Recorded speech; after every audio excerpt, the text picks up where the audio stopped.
All right, when I say electric car, what pops into your head? Probably something super modern, sleek, futuristic, right? But here's the thing. To really understand where electric vehicles are going, we have to look back. Way back. Like over a century back. Let's get into it. I know, it sounds completely backward, doesn't it?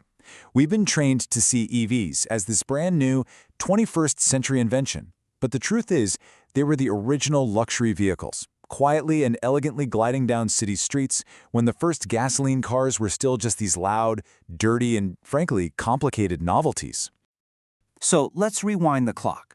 Before the roar of the internal combustion engine became the soundtrack of our cities, there was the gentle, quiet hum of the electric motor. This is the forgotten first chapter in the story of the electric car. Check out this timeline. The first real electric vehicle wasn't built in the 2000s. Not even close. We're talking 1839. And by the turn of the century, these weren't just quirky experiments. They were the preferred choice for anyone who could afford one. They were clean, they were silent, they were easy to start, no hand cranking required. Fun fact, Henry Ford's wife, Clara, actually drove an EV. And by 1912, production of electric cars was at its absolute peak. But then, the game completely changed. Henry Ford's mass production made gasoline cars incredibly cheap to buy. At the same time, huge new oil fields were discovered, making gasoline cheap and plentiful. All of a sudden, the elegant, quiet EV just couldn't compete on price or on how far it could go on a single charge. And just like that, by 1924, its first life was over. It had all but vanished from the market. So, for almost 50 years, the EV was just a historical footnote. What on earth brought it back from the dead? Well, funnily enough, it was the unintended consequences of the very engine that had replaced it. It took a couple of massive global wake-up calls to get us thinking about electric power again. First, you had the oil crisis in the 1970s. I mean, huge lines at gas stations, skyrocketing prices. It was a massive shock to the system. It was the first time we really had to face how vulnerable our reliance on oil made us. And right around the same time, a second, slower-moving crisis was becoming impossible to ignore. We were starting to realize what the exhaust from all those cars was doing to our air and our planet. And the scale of the problem is just staggering. Our cars, our trucks, everything we use to get around are responsible for a full quarter of all CO2 emissions. Just let that sink in. 1/4 of the entire problem. When you see a number like that, you start to understand why the internal combustion engine suddenly had a giant target painted on its back. And you know, it's not just CO2. Burning gasoline pumps out all kinds of other nasty stuff, like nitrogen and sulfur oxides. These are the chemicals that create that ugly, brownish smog you see hanging over big cities. They're also the cause of acid rain.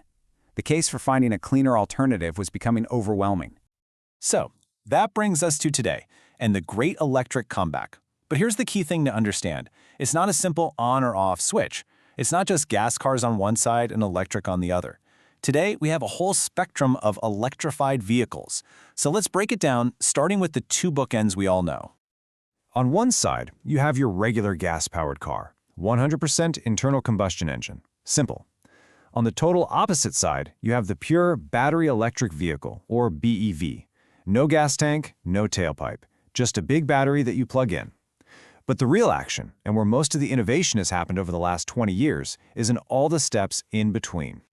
The very first baby step on the hybrid ladder is the micro-hybrid. You've probably driven one of these without even knowing it. This is basically just that auto start-stop feature. You pull up to a red light, the engine shuts off.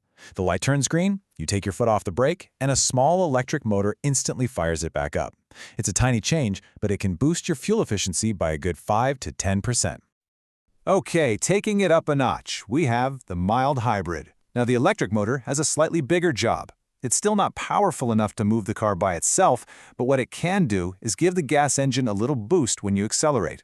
Think of it like a helping hand. And since accelerating is when an engine is at its thirstiest, that little push makes a big difference. We're talking a fuel economy jump of 20 to 30%. Now we're getting to what most people think of when they hear the word hybrid. The full hybrid. This is where the battery and electric motor are finally powerful enough to drive the car all by themselves, usually at low speeds. So you can cruise through a parking lot or sit in stop-and-go traffic without using a single drop of gasoline. The motor isn't just assisting anymore, it's taking over, boosting efficiency by a whopping 30 to 50%. And finally, the last stop before going all electric, the plug-in hybrid, or PHEV. Think of this as a full hybrid with a much bigger battery pack that you can actually plug into the wall to charge. This is the ultimate bridge technology. It gives you a meaningful amount of all-electric range, say 30, 40, or even 50 miles. That's enough for most people's daily commute. But you still have the gas engine as a backup, so there's zero range anxiety on a long road trip. It's really the best of both worlds. Okay, so you've got a gas engine and an electric motor in the same car. How in the world do you get them to work together without chaos? Well, engineers came up with two really clever strategies to make them play nice. First, you have the series hybrid. The analogy here is perfect. Think of a diesel-electric train. A train's big diesel engine doesn't actually turn the wheels. It's just a giant generator that makes electricity for the powerful electric motors that do turn the wheels. Same idea here. The gas engine's only job is to generate power for the electric motor. Then you have the parallel hybrid. The best analogy here is a tandem bicycle. Sometimes one person pedals, sometimes the other pedals, and when you need to go really fast, you both pedal together. It's the same idea. The engine and the motor can power the wheels on their own, or they can team up for maximum power. Of course, all these clever motors and drivetrains don't mean a thing if you don't have a good way to store the electricity. The real hero of this whole story, the absolute secret sauce behind the modern EV revolution, isn't the motor, it's the battery technology. And there are two main technologies to know here: batteries and supercapacitors.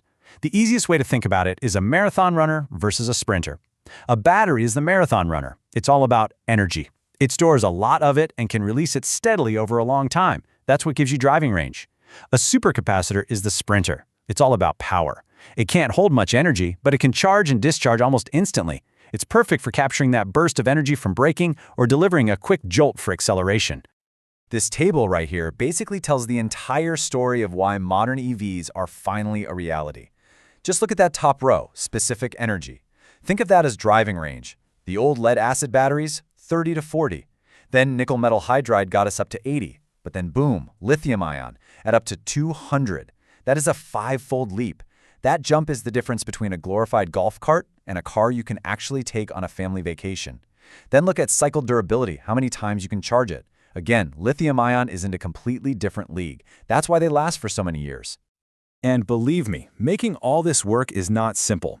It is some of the most complex engineering out there, constantly trying to balance how much energy you can pack in with how fast you can get it out, all while keeping it cool and, of course, incredibly safe. Every single improvement we see is the result of thousands of hours of brilliant people doing mind-bending calculations and tests. So we've got these incredible mowers, fantastic batteries, and all the smart software tying it together. But what does it all add up to? Where is all of this taking us? Well, it's taking us to a future where maybe the word car isn't even the right word anymore. I love this acronym, COWS. It stands for Computers on Wheels. And honestly, if you take one thing away from all of this, let it be that. Because the real revolution isn't just about swapping a gas tank for a battery pack. It's about transforming the automobile from a purely mechanical machine into a highly sophisticated rolling smart device. And once you start thinking that way, the possibilities are just incredible. Imagine having a motor in each wheel, allowing a computer to control traction with millimeter precision. Imagine software that learns your daily route and adjusts power usage to maximize your range. We're even talking about cars that can act as mobile power stations, selling electricity back to the grid during peak hours. And of course, the big one, cars that can completely drive themselves. So you see, the electric car's comeback isn't just the end of a long story. It's the beginning of a much bigger one. Because when our cars become computers, they're not just going to change how we get from point A to point B. They're going to change our lives, our jobs, and the very design of our cities. The transformation is just getting started.